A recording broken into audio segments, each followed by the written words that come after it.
এদিকে চীনের শানসি প্রদেশে চলছে বসন্ত উৎসব। নানা রঙের আলোয় সেজেছে প্রদেশটির দাতং শহর। চমৎকার এই আয়োজনে রয়েছে ৯টি প্রদেশের নানা সংস্কৃতির থিম নিয়ে ৩১টি লণ্ঠনের কৃত্রিম সংযোজন। দর্শনার্থীদের উপচে পড়া ভিড়ে দোকানীদের বেচা বিক্রিও বেড়েছে। ১ জানুয়ারি থেকে শুরু হওয়া এই প্রদর্শনী ১৬ ফেব্রুয়ারি পর্যন্ত চলবে। চীনের উত্তরাঞ্চলের শানসি প্রদেশের প্রাচীন নগর দাতং আলোকিত হয়েছে নানা রঙের আলোয়, যা দর্শনার্থীদের একটি মনোমুগ্ধকর দৃশ্য অভিজ্ঞতা প্রদান করে।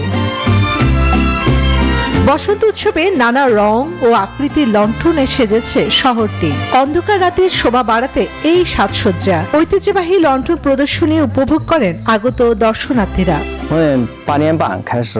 দারুণ এই উৎসব, পরিবার নিয়ে উপভোগ করতে আমি চলে আসি, বেশ ভালো লাগে।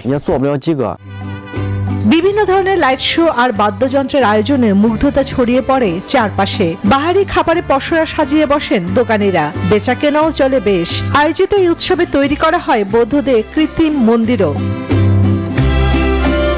৪৫টি গুহা এবং ৫১,০০০ ভাস্কর্যের কারণে ২০০১ সালে ইউনেস্কো ওয়ার্ল্ড হেরিটেজ সাইটে স্থান পায় শহরটির ১৫০০ বছরের পুরনো মন্দিরগুলো। চলতি বছরে ১ জানুয়ারি থেকে শুরু হওয়া এই উৎসবে রয়েছে শহরের ৯টি প্রদেশের থিম নিয়ে ৩১টি লণ্ঠন সেট নিয়ে সাজানো হয়েছে সবকিছু। চান্দ্রবর্ষ উপলক্ষে আয়োজিত হয় ঐতিহ্যবাহী এই বসন্ত উৎসব। ৩.৮ বর্গমিটার জায়গা জুড়ে আয়োজিত এই বসন্ত উৎসব চলবে ১৬ ফেব্রুয়ারি পর্যন্ত।